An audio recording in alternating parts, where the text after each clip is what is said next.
வணக்கம். ஐயா சு வெங்கடேசன் அவர்கள் எழுதிய வீரயுக நாயகன் வேல்பாரி பகுதி 85. தன் மகன் இளமாறனின் மரணத்துக்கு பரம்பு வீரர்களே காரணம் என அறிந்த பிறகுதான் மயூர் கிழார் வெஞ்சினம் உரைத்தார்.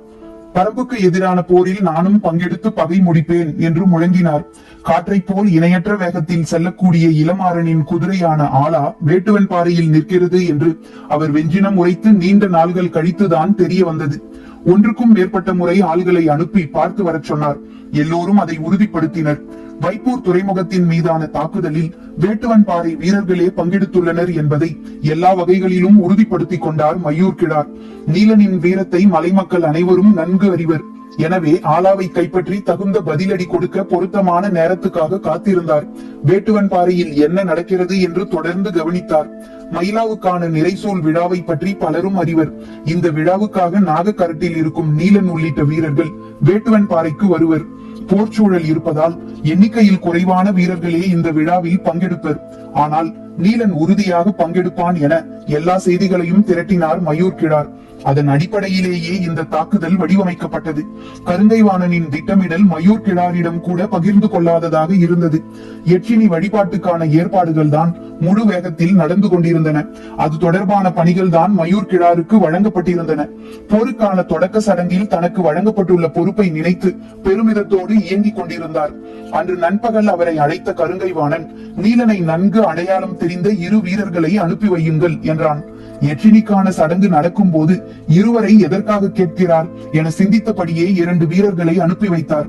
காரிருளின் நள்ளிரவில் எச்சினி வழிபாட்டின் உச்சத்தில் பவளவந்திகையின் குருதி பீரிட்டு தெரித்தது. போர் நிலமெங்கும் பேரிகைகள் முழங்கின. வேட்டுவன் பாறையின் அடிவாரத்தில் இந்த ஓசையை எதிர்பார்த்தே கருங்கைவாணன் காத்திருந்தான். பேரிகைகள் முழங்கியவுடன் தனது படைக்கான உத்தரவை பிறப்பித்தான். 3 திசைகளில் இருந்தும் அவர்கள் மேலேறினர்.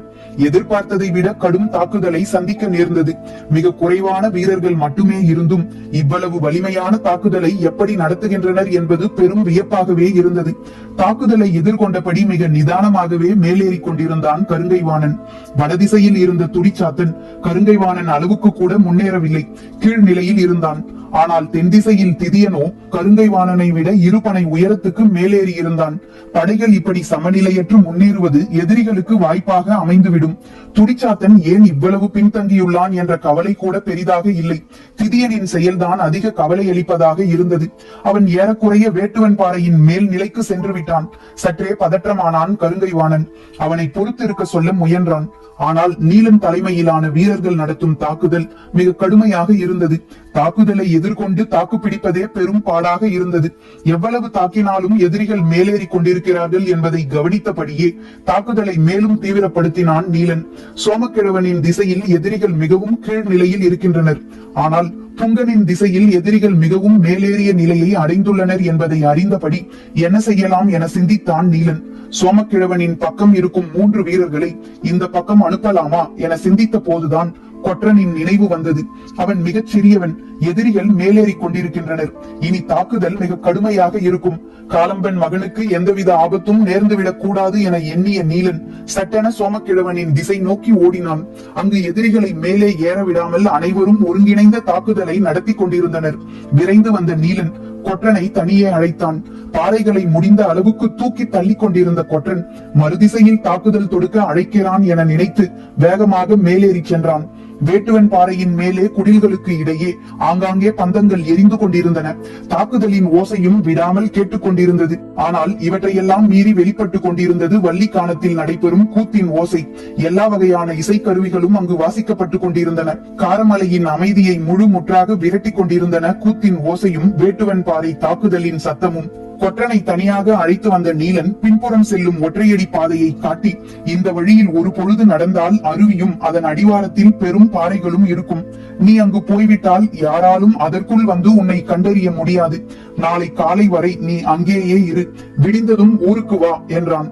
எதிரிகளோடு கடும் மோதல் நடந்து கொண்டிருக்கும் போது தன்னை மட்டும் ஏன் தனியே காட்டுக்குள் போகச் சொல்கிறான் என்பது கொற்றனுக்கு புரியவில்லை. எல்லாவற்றையும் சொல்லி புரிய வைப்பதற்கான நேரம் இல்லை. கொற்றன் விழித்துக் கொண்டு நின்றதை பார்த்த நீலன், காலையில் வந்து உன்னிடம் விளக்கமாக சொல்கிறேன், இப்போது புறப்படு என்றான். அதற்கு மேல் நீலனின் குரலை மறுத்து நிற்க முடியாது. மனமே இல்லாமல் அவன் சொன்ன பாதையை நோக்கி புறப்பட்டான் கொற்றன். அவன் புறப்பட்ட பிறகு நீலன் மீண்டும் கிழக்கு திசை நோக்கி ஓடத் தொடங்கினான். 3 திசைகளில் இருந்தும் தாக்குதலின் ஓசை அதிகமாகிக் கொண்டிருந்தது. தென் திசையின் ஓசை மிகவும் மேலேறி கேட்டது. புங்கனின் தலைமையிலான வீரர்கள் வேந்தர் படையின் தாக்குதலை தடுக்க முடியாமல் பின்னோக்கி வந்து கொண்டே இருந்தனர். பெரும் குரல் எழுப்பியபடி திதியன் முன்னேறிக் கொண்டிருந்தான். காரமலையை நோக்கி விரைந்து கொண்டிருந்த கொற்றன் எதிரிகளின் ஓசை இவ்வளவு அருகில் கேட்கிறதே என நினைத்து சற்றே திரும்பினான். பந்தத்தின் ஒளியில் சீறிக் கொண்டிருந்த திதியனின் முகம் நேரெதிரே தெரிந்தது. ஓடிக்கொண்டிருந்த கொற்றன் அந்த முகத்தை பார்த்த கணத்தில் உறைந்து நின்றான். நினைவுகளால் மூச்சு முட்டியது. தம்பிகளோடு சேர்த்து தன்னையும் கால்களை கட்டி தலைகீழாக தொங்கவிட்டவன், கையில் சிக்கியவர்களை எல்லாம் கொன்று குவித்தவன், கதறி துடித்த பெண்களை எல்லாம் கழுத்தை அறுத்து வீசியவன், கண் முன்னால் ஊரையே வேட்டையாடி தீர்த்தவன். உறைந்து நின்ற கொற்றனுக்கு என்ன செய்வது என தெரியவில்லை. ஆனால் நீலன் சொன்ன பாதையை நோக்கி ஓட கால்கள் மறுத்தன. புங்கனால் திதியனின் தாக்குதலை எதிர்கொள்ள முடியவில்லை. சிறிது சிறிதாக பின்னோக்கி நகர்ந்து வந்து கொண்டே இருந்தான். வேந்தர் படையணிக்கு தலைமை தாங்கிய திதியனின் உறுதிப்பாடு புங்கனை நிலைகுலைய செய்தது. அவன் எந்த தாக்குதலையும் கண்டு அஞ்சாமல் முன்னோக்கி வந்து கொண்டே இருக்கிறான். அவனை கட்டுப்படுத்த எந்த வழியிலும் புங்கனால் முடியவில்லை. திதியன் ஏறக்குறைய மேல்நிலைக்கே வந்துவிட்டான். அவனது வருகையை எதிர்பார்த்தபடி தோதக்கத்தி மரத்தின் கிளையின் மேல் ஏறி மறைந்து பார்த்து கொண்டிருந்தான் கொற்றன். மரத்தின் மீது படர்ந்திருந்த கொடியை பிடித்தபடி காத்திருந்தான். மேல்நிலைக்கு அருகில் வந்ததும் திதியனின் ஆவேசம் இன்னும் அதிகமானது. ஆங்காங்கே பந்தங்கள் எரிந்து கொண்டிருந்தன. ஆனால் வீரர்கள் யாரும் தென்படவில்லை. தாக்குதலை எதிர்கொள்ள முடியாமல் புங்கன் மேலும் மேலும் பின்னோக்கி வந்து கொண்டிருந்தான். திதியன் சரியான இடத்துக்கு வரும் வரையில் காத்திருந்தான் கொற்றன். அன்று தலைகீழாய் கட்டி தொங்கவிடப்பட்ட நிலையில் தன்னையும் தம்பிகளையும் சுட்டி காட்டி அம்பு வீசிக்கொள் என கொக்கரித்தவனின் தலையை உச்சியில் தொங்கியவாறு எந்த கோணத்தில் கொற்றன் பார்த்தானோ அவன் தலை இப்போது அதே கோணத்தில் தனக்கு நேர் கீழே வந்து நிற்பதை பார்த்தான் கொற்றன். இந்த கணத்தை எதிர்பார்த்துதான் இவ்வளவு நேரமும் கொப்போடு கொப்பாக ஒட்டி கிடந்தான். எந்தவித ஓசையும் எழுப்பாமல் கொடியை பிடித்தபடி உச்சி கொப்பில் இருந்து கீழ் நோக்கி குதித்தான். ஏதோ ஓசை கேட்கிறதே என நினைத்த திதியன் சட்டென மேல் நோக்கி அண்ணாந்து பார்க்கும் போது கூர்வாளின் முழு முனையும் அவனது முகத்தை கிழித்துக் கொண்டு நெஞ்சு கூட்டுக்குள் இறங்கியது. திதியனோடு வந்தவர்கள் சற்றும் எதிர்பார்க்காத தாக்குதலாக அது இருந்தது. தங்கள் படையணி தலைவன் மண்ணில் சாய்ந்த கணத்தில் என்ன செய்வது என தெரியாமல் திகைத்த போது விழிப்படைந்த புங்கன் வீறு கொண்டு தாக்கி முன்னோக்கி நகரத் தொடங்கினான். நிலைமையை எதிர்கொள்ள முடியாமல் வேந்தர் படை வீரர்கள் சற்றே பின்னோக்கி இறங்கினர். ஆனால் திதியனோடு சாய்ந்து கிடந்த கொற்றனின் உடலில் எண்ணில்லாத ஈட்டிகள் இறங்கி இருந்தன.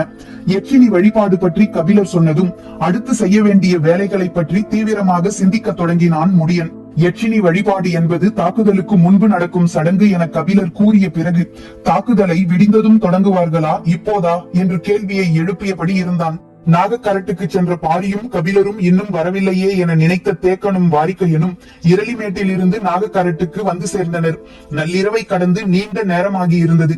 அவர்கள் வந்ததும் மீண்டும் யட்சினிக்கான சடங்கு பற்றி கபிலர் கூறினார். எதிரிகளின் தாக்குதலை எதிர்பார்த்துதானே இருக்கிறோம், எப்போது தாக்கினாலும் எதிர் தாக்குதலால் அவர்களை வீழ்த்துவோம் என்றான் தேக்கன். பொழுது விடியும் போது எல்லா நிலைகளிலும் வீரர்களை ஆயத்த நிலையில் இருக்கச் சொல்லுங்கள், நிலைமைக்கு ஏற்ப முடிவெடுப்போம் என்றான் பாரி. இந்த பேச்சு நடைபெற்றுக் கொண்டிருக்கையில் வேட்டுவன் பாறையில் இருந்து வந்த வீரன் நாகக்கரட்டின் இடது முனையை அடைந்தான். அந்த திசைக்கு தலைமை ஏற்ற நீலன் நிறைசூல் விழாவுக்கு போய்விட்டதால் அந்த பொறுப்பை வேட்டூர் பழையன் ஏற்றிருந்தார். வந்த வீரன் மூச்சிறைக்க தாக்குதலை விவரித்தான். செய்தியை கேட்டு துடித்தெழுந்த பழையன் முதற் படைப்பிரிவை அழைத்துக் கொண்டு வேட்டுவன் பாறை நோக்கி பாய்ந்து சென்றான். இடது முனையில் இருந்து காரிக்கொம்பு ஊதப்பட்டது. ஏதோ பிரச்சனை என்பது நாகக்கரட்டின் மேல் இருந்த ஐவருக்கும் தெரிந்தது. வீரன் ஒருவன் நாகக்கரட்டின் மேல்நிலை நோக்கி குதிரையில் வந்து கொண்டிருந்தான். ஐவரும் குதிரையில் ஏறி காரிக்கொம்பு ஊதப்பட்ட இடது புறத்தை நோக்கி விரைந்தனர். ஏதோ நடந்திருக்கிறது என்பது புரிந்தது. என்ன என்பதை கணிக்க முடியவில்லை. குதிரைகள் விரைந்தன. வீரன் எதிர்பட்டான். நடந்து கொண்டிருக்கும் தாக்குதலை அவன் விவரித்த போது அனைவரும் பேரதிர்ச்சிக்கு உள்ளாகினர். வீரன் சொல்லி முடிக்கும் போதே நீலனை காக்க பாய்ந்து செல்ல துடித்தது பாரியின் மனம். அதை உணர்ந்த வாரிக்கையன், பாரி இங்கே இருக்கட்டும், தேக்கனும் முடியனும் புறப்படுங்கள் என்றார். பாரி மறுசொல் சொல்லும் முன் பெரும் குரலில் எல்லோரையும் வேட்டுவன் பாறையை நோக்கி திருப்பிவிட்டு எதிரியின் தாக்குதல் இந்த திசையில் அமைய வாய்ப்பிருக்கிறது என்று சொன்ன தேக்கன் கன நேரம் கூட காத்திருக்காமல் குதிரையை தட்டி விரட்டினான். முடியனும் வீரர்களும் பின்தொடர்ந்தனர். இமைக்கும் நேரத்தில் முடிவுகள் எடுக்கப்பட்டன. குதிரையின் காலடி குழம்பிலிருந்து தெரித்த மண் துகள் கபிலரின் நெற்றியில் பட்டபோதுதான் திகைப்பு மீண்டார். எதிரிகள் 3 திசைகளிலும் வேட்டுவன் பாறையின் மேல் நிலையை நெருங்கிவிட்டனர். பரம்பின் தரப்பில் தாக்குதல் தொடுத்த வீரர்களின் எண்ணிக்கை பாதியாக குறைந்து விட்டது. இனியும் தாக்குதல் உத்தியை மாற்றாமல் இருக்கக்கூடாது என நினைத்த நீலன் பின்னோக்கி விரைந்தான். குடில்களின் மேற்கூரைகளை எல்லாம் இழுத்து கீழே போடுங்கள், காய்ந்த மரங்கள் கட்டைகள் எல்லாவற்றையும் கொண்டு பெரும் வட்டத்தை உருவாக்குங்கள் என சொல்லிவிட்டு மீண்டும் தாக்குதல் முனைக்கு ஓடினான். மேல்நிலையில் நின்றிருந்த வீரர்கள் குடில்களின் மேற்கூரைகளை எல்லாம் கீழே சரித்தனர். திண்ணைகளிலும் முற்றத்திலும் இருக்கும் பெரும் பெரும் கட்டைகளை பொருத்தமான இடைவெளிகளில் போட்டு நிரப்பினர். மீண்டும் மீண்டும் வந்து என்ன செய்ய வேண்டும் என சொல்லியபடியே தாக்குதல் தொடுக்க கிழக்கு முனைக்கு ஓடினான் நீலன். வேட்டுவன் பாறையின் மந்தையை சுற்றி பெரும் வட்டத்தில் கூரைகளையும் மரங்களையும் கட்டைகளையும் கொண்ட ஓர் அரணை உருவாக்கிய பிறகு எல்லோரையும் உள்ளே வரச் சொன்னான் நீலன். வேட்டுவன் பாறையைச் சேர்ந்த எஞ்சிய வீரர்கள் எல்லோரும் உள்ளே வந்த பிறகு எல்லா திசைகளிலும் ஒரே நேரத்தில் தீயிட்டான். தீக்கங்குகள் வெடித்து மேலேறத் தொடங்கின. பாறை சரிவுகளின் வழியே 3 பக்கங்களில் இருந்து மேலேறிய வேந்தர் படை வேட்டுவன் பாறை முழுக்க குடில்கள் தீப்பிடித்து எரிவதை பார்த்து திகைத்து நின்றது. எதிரிகள் தனது கைகளில் சிக்காமல் குடில்களுக்கு தீ வைத்துவிட்டு காட்டுக்குள் தப்பி ஓடிவிட்டனர் என நினைத்தான் கருங்கைவாணன். எந்த திசையில் இருந்தும் ஊருக்குள் நெருங்க முடியவில்லை. கூரைகளில் பற்றிய நெருப்பு பெருங்கட்டைகளை சுற்றி வளைத்துக் கொண்டிருந்தது. உயிரோடு மிஞ்சிய வேட்டுவன் பாறை வீரர்கள் வலயத்துக்குள் ஒன்று கூடினர். ஊர்தோறும் தீக்களியை தாழி நிறைய சேகரித்து வைத்திருப்பது பரம்பின் வழக்கம். இடது தோளிலும் காலிலுமாக 2 அம்புகள் தைத்த நிலையிலும் இயங்க கூடிய திறனோடு இருந்தான் சோமக்கிழவன். அவன்தான் தீக்களியை நீர் விட்டு பிசைந்து எஞ்சியிருக்கும் 8 வீரர்களின் உடலில் பூசினான். தீ நன்றாக பற்றி நாலாபுறமும் சீறி எறிவது வரை அவர்கள் காத்திருந்தனர். யார் யார் எந்த திசையின் வழியே வெளியேறி சென்று தாக்க வேண்டும் என வழிகாட்டினான் நீலன். வேந்தர் படை அடுத்து என்ன செய்வதென்று முடிவெடுக்க முடியாமல் நின்றிருந்த போது நெருப்பை பிளந்து கொண்டு பரம்பு வீரர்கள் வெளிப்பட்டனர். 2 கைகளிலும் 2 வாள்களை ஏந்தியபடி படைக்குள் தாவிய அவர்கள் மின்னல் வேகத்தில் சிக்கியவர்களை எல்லாம் வெட்டி சரித்துவிட்டு மீண்டும் நெருப்புக்குள் புகுந்து மறைந்தனர். நடுங்கி போனது வேந்தர் படை. நெருப்பை பிளந்து எதிரிகள் வெளியேறி வந்து தாக்குதல் தொடுக்கின்றனர் என்பதை யாராலும் நினைத்து கூட பார்க்க முடியவில்லை. 2 வாள்களோடு வெளிவந்த நீலன் கன நேரத்தில் 10க்கும் மேற்பட்டோரை சீவி எறிந்துவிட்டு மீண்டும் தீக்குள் புகுந்தான். வீரர்களின் பேர் ஓலத்தை கேட்டு ஓடி வந்தான் கருங்கைவாணன். நெருப்புக்குள் இருந்து வெளியேறி வந்து தாக்குதல் நடத்திவிட்டு மீண்டும் உள்ளே போய்விடுகின்றனர் என்று மற்ற வீரர்கள் தெரிவித்தனர். மிரண்டு போய் பார்த்தான் கருங்கைவாணன். எல்லா திசைகளிலும் பற்றி எரிந்து கொண்டிருந்தது. உள்ளே போனவன் எந்த வழியில் போனான் என கேட்டான் கருங்கைவாணன். உடன் இருந்த வீரர்கள் அவன் தாக்குதல் நடத்தி திரும்பிய இடத்தை காண்பித்தனர். மனிதன் நுழைந்து வெளியேறும் அளவுக்கு அந்த இடத்தில் நெருப்பு சிறுத்து எரிகிறதா என சற்றே உற்று பார்த்தான் கருங்கைவாணன். ஆனால் ஆள் உயரத்துக்கு மேலாக நெருப்பின் கீற்றுகள் மேல் எழுந்து கொண்டிருந்தன. இதற்குள் இருந்து எப்படி வெளிவந்து மீண்டும் உள்ளே போக முடியும் என்பது புரியாத குழப்பத்தில் மிரண்டு நின்றான். தாக்குதல் நடத்திவிட்டு வீரர்கள் உள்ளே வந்ததும் அவர்கள் வந்த நெருப்பின் தடத்துக்குள் ஏற்கனவே ஆயத்த நிலையில் இருந்த வீரர்கள் மிளகு குடுவையை உருட்டிவிட்டனர். குடுவையில் தீப்பொறி பட்டவுடன் சூடேறும். கன நேரத்தில் பெரும் சத்தத்தோடு வெடிக்கும். வெடிப்புற்ற கணம் மேலே கிடக்கும் கட்டைகளையே தூக்கி வீசும். நெருப்பு கங்குகள் எல்லா பக்கங்களிலும் தெரிக்கும். நீலன் நெருப்புக்குள் நுழைந்த இடத்தை கருங்கைவாணன் உற்று பார்த்த போதுதான் மிளகு குடுவை வெடித்து சிதறியது. முகமெல்லாம் கங்கு துளிகள் தெரித்து விழ துடித்து போனான் கருங்கைவாணன்.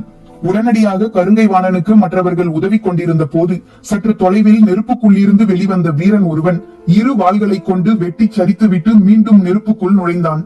வேந்தர் படை உறைந்து நின்றது. எதிரிகள் தாக்குதலை எந்த திசையில் இருந்து எப்படி நடத்துகின்றனர் என்பது புரியாத புதிராக இருந்தது. வடக்கு பக்கத்தில் நெருப்பை பிளந்து வெளியேறும் மனிதர்களை கண்டவுடன் துடிச்சாத்தன் செயலற்று நின்றான். வெளியேறியவர்களின் வாழ்வீச்சில் குருதி பொங்கி தெரித்தது. நெருப்பின் சீற்றத்தினூடே குருதியை குடித்தபடி வாள்கள் மீண்டும் தீப்பிழம்புக்குள் நுழைந்து மறைந்தன. மனித முயற்சிக்கு அப்பாற்பட்ட செயலை பரம்பு வீரர்கள் செய்து கொண்டிருக்கின்றனர். இனியும் தாம் இங்கு இருப்பது எந்த வகையிலும் நல்லதன்று என சிந்தித்த துடிச்சாத்தன் கருங்கைவாணனை நோக்கி விரைந்தான். வீரர்கள் சுற்றி நிற்க நெருப்பை விட்டு மிகவும் தள்ளி பானை ஒன்றின் மேல் கருங்கைவாணன் அமர்ந்திருந்தான். அவனது முகத்தை துணி கொண்டு மூடி இளைப்பாறச் செய்து கொண்டிருந்தனர். தாக்குதல் நடத்திவிட்டு உள்ளே வரும் வீரர்களின் உடலில் தீக்களி காய்ந்தோ உதிர்ந்தோ போயிருந்தால் மீண்டும் தீக்களியை பூசி தாக்குதலுக்கு ஆயத்தம் செய்யும் வேலையை செய்து கொண்டிருந்தான் சோமக்கிழவன். நீலன், புங்கன், மேலும் இருவர் என 4 பேர்தான் தீக்களி பூசி இரு வாள்கள் ஏந்தி எதிரிகளை வெட்டி சாய்த்து கொண்டிருந்தனர். மற்ற 3வரும் மிளகு குடுவையை நெருப்புக்குள் இங்கும் அங்குமாக வீசி எறிந்து கொண்டிருந்தனர். என்ன நடக்கிறது என எதிரிகள் அறியும் முன் பரம்பு வீரர்கள் 4வரும் 5 முறைக்கும் மேலே சென்று தாக்கிவிட்டு மீண்டும் நெருப்புக்குள் திரும்பி இருந்தனர். ஒவ்வொரு வீரனும் 10க்கும் மேற்பட்டோரை வெட்டி சாய்த்திருந்தான். நீலனின் தாக்குதலில் மட்டும் 20க்கும் மேற்பட்ட வீரர்கள் சரிந்திருப்பர். நெருப்பெங்கும் வடியும் குருதியோடு வாளை சூடாக்கி கொண்டே இருந்தனர் பரம்பு வீரர்கள். முகமெல்லாம் மிளகு பொறி பட்டு சுட்டு கருகிய போது துடித்து கத்தினான் கருங்கைவாணன். ஆனாலும் அவனது இலக்கை விட்டு திரும்பிச் செல்ல அவன் ஆயத்தமாக இல்லை. நெருப்பின் வட்டத்துக்குள் இருந்து எப்படி இவர்கள் வெளிவருகின்றனர், நெருப்பின் சூட்டை இவர்கள் எப்படி தாக்கு பிடிக்கின்றனர் என எதுவும் புரியவில்லை. வேந்தர் படை வீரர்கள் வெடித்து சிதறும் நெருப்பின் பொறி கண்டு அஞ்சி இருளுக்குள் பதுங்கினர். ஆனாலும் நெருப்பை விட்டு அகலாமல் நில்லுங்கள் என்று வீரர்களை நோக்கி மீண்டும் மீண்டும் கூறினான் கருங்கைவாணன். வள்ளிக்கானத்தில் நாகசம்பங்கியின் தேரல் தேல் போல் கொட்டி உள்ளிறங்கிக் கொண்டிருந்தது. துடியும் முழவும் பறையும் அடற்காட்டை உலுக்கின. பெண்கள் கலிவெறி கொண்டு ஆடினர். பெரும் கூக்குரலினூடே இருளை கிழித்து பெண்கள் ஆடிக்கொண்டிருந்த போது நெருப்பை பிளந்து வாள் ஏந்தி ஆடிக்கொண்டிருந்தனர் ஆண்கள். இருவிதமான ஓசைகள் காரமலையின் இரு இடங்களில் இருந்து வெளிவந்து கொண்டிருந்தன. கலங்கி போய் வந்த துடிச்சாத்தனிடம் நம்பிக்கை கொடுத்து தாக்குதலுக்கான வழிமுறைகளை பற்றி பேசினான் கருங்கைவாணன். பரம்பு வீரர்கள் நடத்தும் இந்த தாக்குதலால் சிலர்தான் வெட்டப்பட்டு சாகின்றனர். ஆனால் மனித முயற்சிக்கு அப்பாற்பட்ட அவர்களின் இந்த செயலால் வீரர்கள் எல்லாம் நம்பிக்கை இழந்து மிரண்டு நிற்கின்றனர். பரம்பினரை ஒன்றும் செய்ய முடியாது. தீயின் தேவதை அவர்கள் பக்கம் நிற்கிறாள் என வீரர்கள் கருதுவதாகவும் வேந்தர் படை விரைவில் இந்த இடம் விட்டு நகர்வது நல்லது எனவும் துடிச்சாத்தன் கூறினான். முகத்தில் நெருப்பு பொறி பட்ட போது கூட இப்படி கத்தவில்லை. இப்போது கத்தினான் கருங்கைவாணன். நான் வந்த வேலையை முடிக்காமல் திரும்பினால் மூவேந்தர்களின் பெரும் படைக்கு தலைமை தாங்கும் தகுதியை இழந்தவனாவேன். எனது உயிரே போனாலும் வெற்றி கொள்ளாமல் இந்த இடம் விட்டு திரும்ப மாட்டேன் என நரம்பு புடைக்க கத்தினான். எதிரிகளை கண்டு அஞ்சாதீர்கள். அவர்களும் நம்மை போல் மனிதர்கள்தான். நெருப்புக்குள் நீண்ட நேரம் தாக்கு பிடிக்க முடியாது. விரைவில் வெளிவந்துதான் தீர வேண்டும். அந்த கணத்துக்காக காத்திருப்போம். உரிய நேரத்தில் ஒன்றுபட்டு தாக்குதல் தொடுத்தால் அவர்களை வீழ்த்திவிட முடியும் என்று பாறையின் மீது நின்று முழங்கினான் கருங்கைவாணன். கட்டைகள் வெடித்து நெருப்பு பொறிகள் எங்கும் சிதறிக் கொண்டிருந்தன. வீரர்களே, நெருப்பை விட்டு மிகவும் தள்ளி நில்லுங்கள். அவர்கள் எவ்விடம் வெளியில் வருகிறார்களோ அவ்விடம் அம்பு எய்தி தாக்குங்கள். வாளால் தாக்க முயலாதீர்கள் என்று வடப்புறமாக கத்திவிட்டு தென்புறம் திரும்பினான் கருங்கைவாணன். கண்ணிமைக்கும் நேரத்தில் வெளியில் வந்து மூவரின் தலைகளை சீவி எறிந்துவிட்டு மீண்டும் நெருப்புக்குள் நுழைந்தான் நீலன். நெருப்பை கிடித்து வெளிவரும் கணத்திலிருந்து இந்த காட்சியை பார்த்தான் கருங்கைவாணன். தீச்சுடரே நீண்டு வந்து தலைகளை சீவிச் செல்வது போல இருந்தது. நீலனை நன்கு அடையாளம் தெரிந்த இருவரும் எந்நேரமும் கருங்கைவாணனின் அருகிலே இருந்தனர். பெருவட்டத்தில் நிலை கொண்டு எரிந்த நெருப்பில் இருந்து எந்த திசையிலும் வெளியேறி தாக்கிக் கொண்டே இருந்தனர். கருங்கைவாணன் அந்த வட்டம் முழுவதும் சுற்றியபடி வீரர்களிடம் நம்பிக்கையூட்டினான். ஆனால் அவன் உருவாக்கும் நம்பிக்கைகள் நெருப்பை பிளக்கும் மனிதர்களால் கன நேரத்தில் எரியூட்டப்பட்டன. ஆனாலும் விடாது முயன்றபடி அங்கும் இங்குமாக ஓடினான் கருங்கைவாணன். நெருப்புக்குள் மூங்கில் கட்டைகள் வெடிப்புற்று தெரித்த போது தெரிக்கும் நெருப்பு கொப்புளங்களுக்குள் இருந்து வெளிவந்தான் நீலன். அவன் எதிரில் வாளேந்திய கையை உயர்த்தினான் துடிச்சாத்தன்.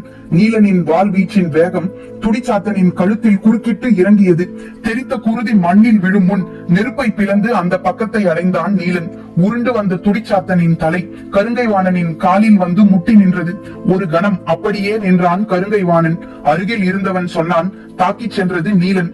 எந்த திசையில் இருந்தெல்லாம் பரம்பினர் வெளிவருகிறார்களோ அந்த திசையில் எல்லாம் வேந்தர் படையினர் விலகி இருந்து அம்பு எய்தனர். நெருப்பை பிளந்து வெளியேறியவர்களின் உடல்களில் அம்புகள் தைக்கத் தொடங்கின. உள்ளிருந்து தாக்குதல் தொடுத்தவர்கள் ஒருவர் பின் ஒருவராக வீழத் தொடங்கினர். ஆனாலும் நீலனின் வேகம் குறையவே இல்லை.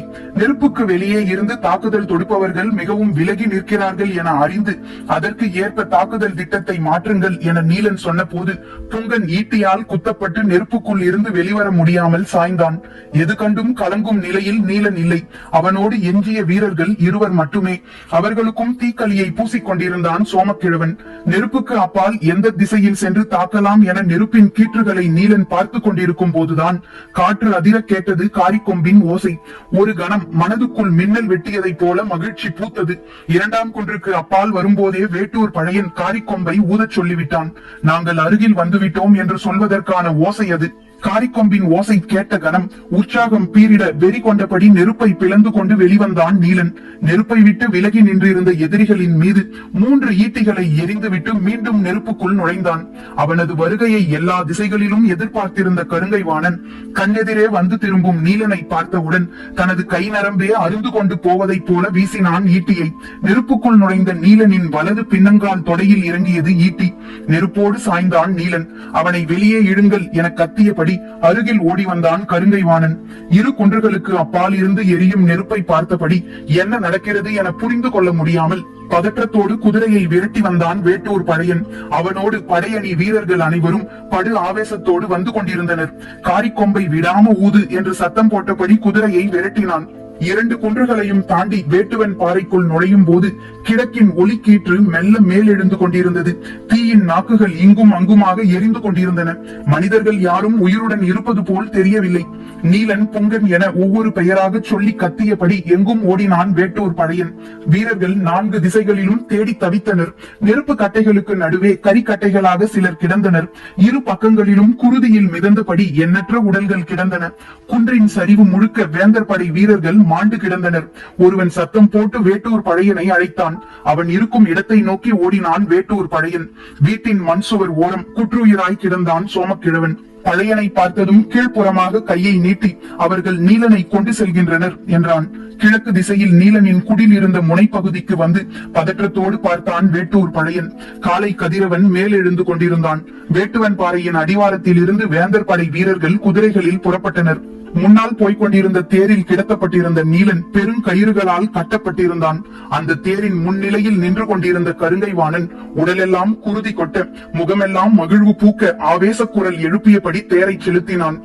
பரம்பின் குரல் ஒலிக்கும்.